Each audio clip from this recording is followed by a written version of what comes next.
Beautiful day on the Viking Star. I've been on board for about a week now. Still have a few more days left in my 10-day cruise, but I think now after about a week, I'm ready to talk about the hits and the misses with Viking Star. What they really got tremendously right, and then a few things that they got horribly wrong.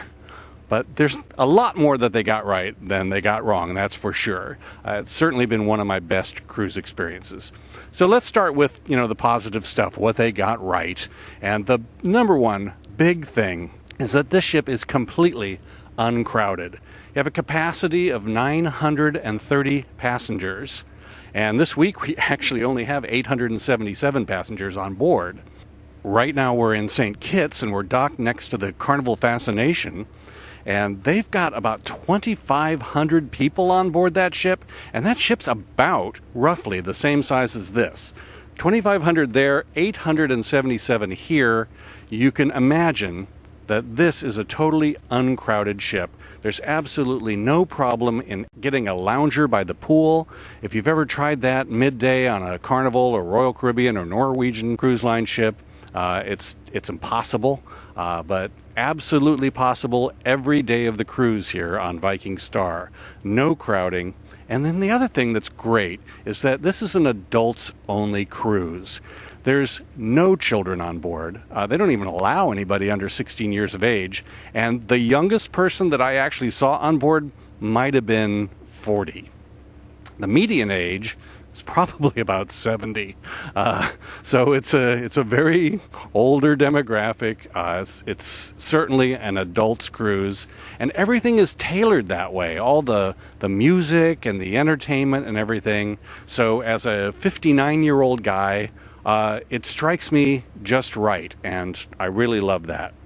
The other thing is that there's no nickel and diming. This is a gigantic issue on cruises. You go on, any major cruise line, and they're always trying to get more money out of you. They're trying to sell you alcohol and photographs and jewelry, and, they want you to play bingo and all that stuff on the major cruise lines, and there's none of that here. Almost nothing costs you extra here. There is a mini bar in your cabin, a little refrigerator. It's stocked full of stuff that's all free. There's candy bars and there's soft drinks. And depending on your category of cabin that you're staying in, there may or may not be alcohol. So some of the lower cabin categories, there's not free alcohol in the fridge in your cabin, and in the upper categories, there is. At lunchtime and at dinner time, you have free wine offered in the restaurants, free beer, free soft drinks. So they're not trying to sell you any of that stuff. It's all included. In the cabins, the pay-per-view movies are not pay-per-view. All the movies are free on the cabin TV system. The internet access is free on board, and that's huge. To be able to snap a photo and upload it to Facebook immediately at no extra charge is great. And man, I just love that about Viking Ocean Cruises. There's a free shore excursion in every port. Now, they're not the best shore excursions that are free. The better shore excursions where you'd go to a beach or something like that, that'll cost you a little bit extra. But it's great that in every port there is at least one free option for a shore excursion. The laundry facilities are free, even the soap. So if you need to do some laundry halfway through the 10-day cruise, no problem. Doesn't cost you anything. One of the things I really love is that they have gelato on this ship, and that is totally free, and it's delicious. Our flight to San Juan, Puerto Rico was included with our cruise fare. I don't know if that was like a special promotion or if they do that for everybody all the time, but it was certainly a great benefit of our cruise. And another thing I really like about this ship is that they allow you to carry on your own alcohol. So I was able to bring on a full bottle of Malibu rum with me. The Coca-Cola in the cabin is free, so all cruise long, it's free rum and cokes for me. I never have to buy a drink. Now, if you do buy a drink in the bars here on board, much less expensive than on the other big cruise lines. It's about $7 or $8 for a mixed drink, where that would be $10 or more on a lot of the big cruise lines, so good value there. And then the other thing is that they've got this great thermal suite in the spa with a big indoor pool and a jacuzzi and steam rooms and a really great shower and heated tile loungers, a great place to relax. They have something very similar on the newer Norwegian Cruise Line ships, but it costs extra.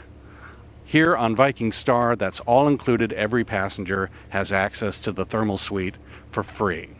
The other thing is that all the cabins here on Viking Star, they're all balcony cabins. There are no interior cabins with no windows. There's no ocean view cabins with just a window but no balcony. Every cabin on board this ship has a balcony. That's fantastic. When you talk about the things that they got right on Viking Star, you also have to talk about things that they didn't do. They didn't put a casino on the ship. They don't do art auctions. They don't have all these announcements over the public address system trying to get you to buy gold by the inch or go to play bingo and stuff like that. And also, they treat you like an adult on this ship. They trust you. On the other major cruise lines, if you want a beach towel, you would have to present your sail and sign card. And if you don't return the towel, you have a charge on your account. They don't do that at all on the Viking Star. It's totally just a trust system. There's a million towels out by the pool. Just take one or take two, whatever you need. There's towels in your cabin. You can take them on shore. You're just treated like an adult. Another thing that they really got right, I just love who they chose as their cruise director. They totally got that right for an adult crowd like this. It's a beautiful British woman with a wonderful speaking voice and just a great personality, and just sets the right tone for the cruise.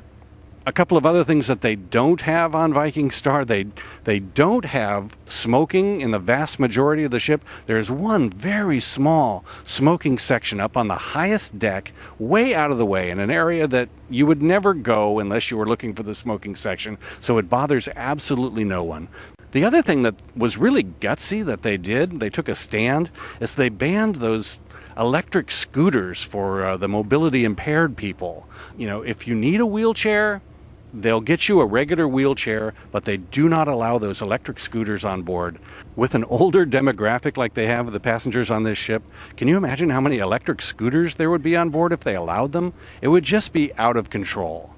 The other thing is that the staff is really friendly and happy on board Viking Star. I asked a couple of the staff members, what was the deal? Have you worked for other cruise lines? Are you treated differently? Why do you seem so much happier? And the answer, I talked to one lady who had just recently worked for Carnival, and then she moved over here to Viking Ocean Cruises, and she said it was just a tremendous difference. The pay is better on Viking for the crew members. The way that they're treated, the whole tone of the way that management talks to the workers is different.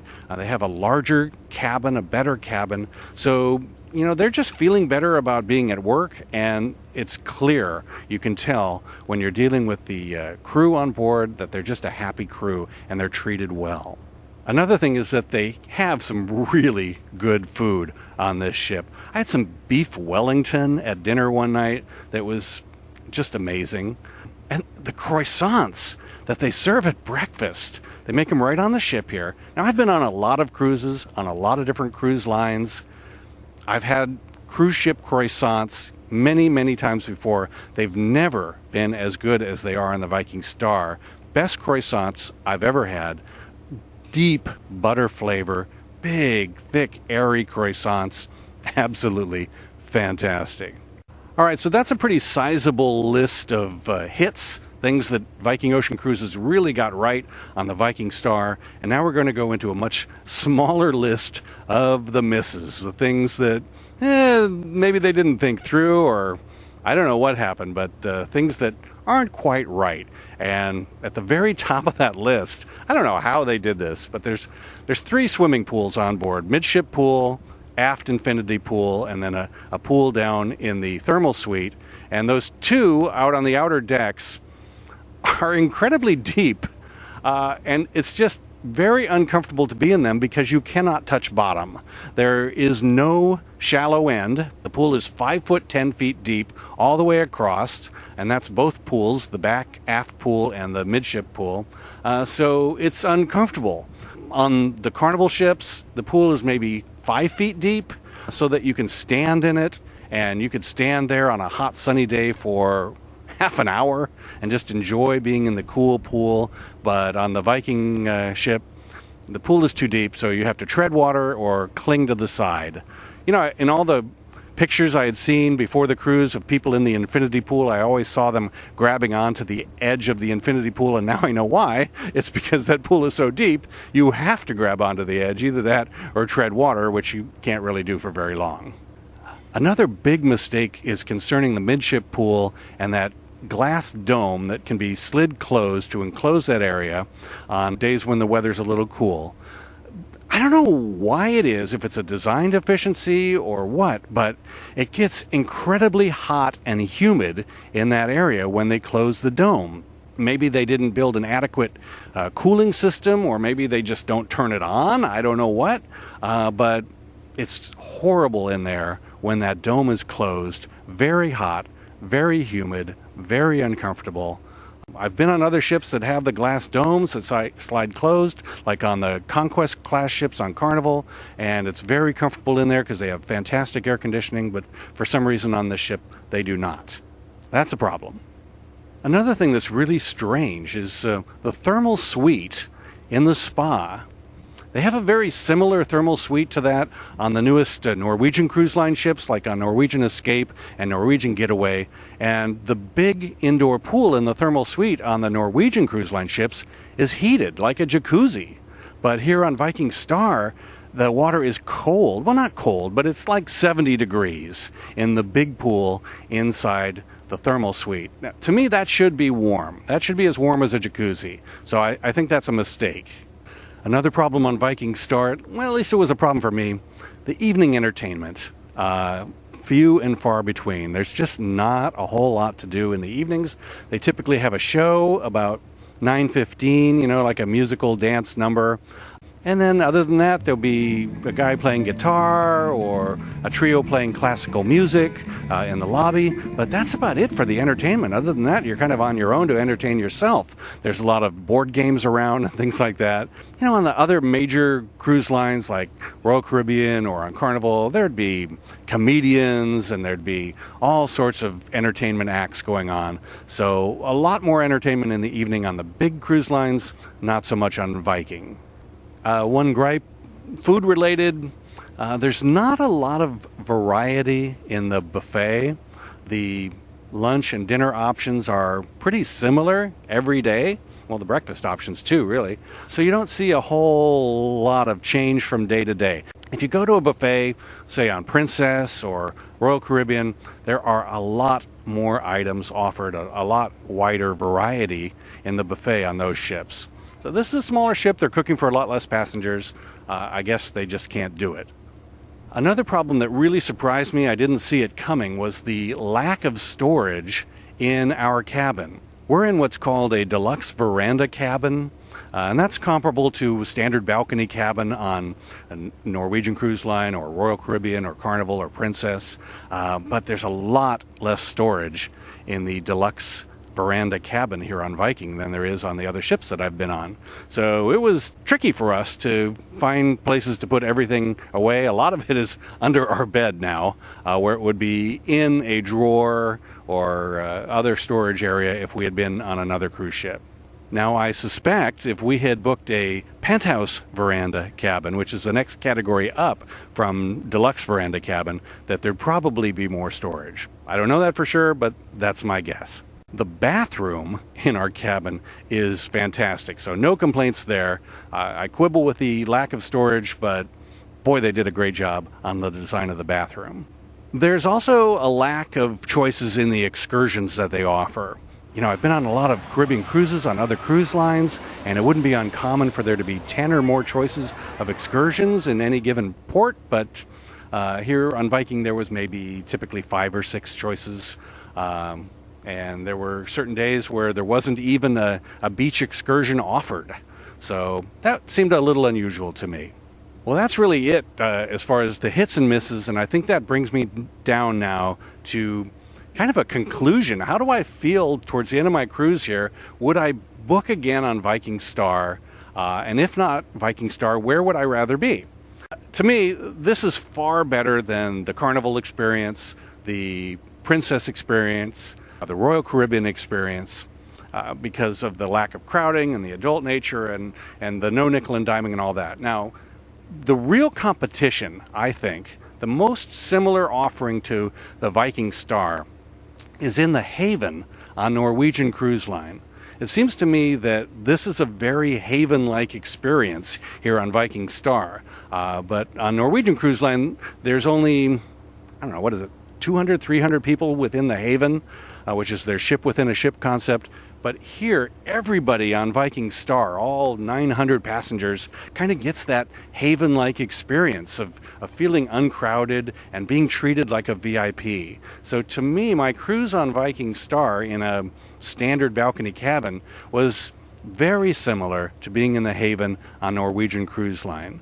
Now, what you would get in the Haven on Norwegian Cruise Line that you can't get here, because it's a so much bigger ship, there's more entertainment options on a big ship like that. There's more food options, specialty restaurants, like a steakhouse. The Viking Star doesn't have a steakhouse.